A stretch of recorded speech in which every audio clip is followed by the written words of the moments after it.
Қышқыл және сілті ерітінділерінің әсерінен түсін өзгертетін заттар индикаторлар деп аталады.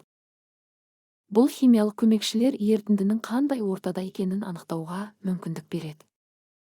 Жиі қолданылатындарға лакмус, фенолфталеин және метилоран жатады. Индикаторлар әртүрлі ортада өзіндік түске ие болады.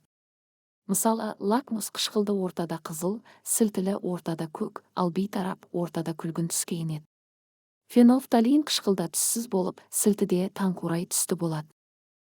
Метилоранж қышқылда қызғылт, сілтіде сары түске өзгереді.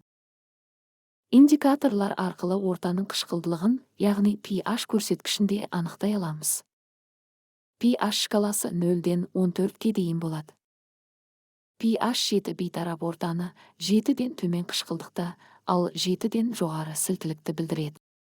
Химиялық индикаторлардан басқа жүзім шарыны, қызылша немесе ирис гүлінің қайнатпасы сияқты табиғи индикаторлар да бар.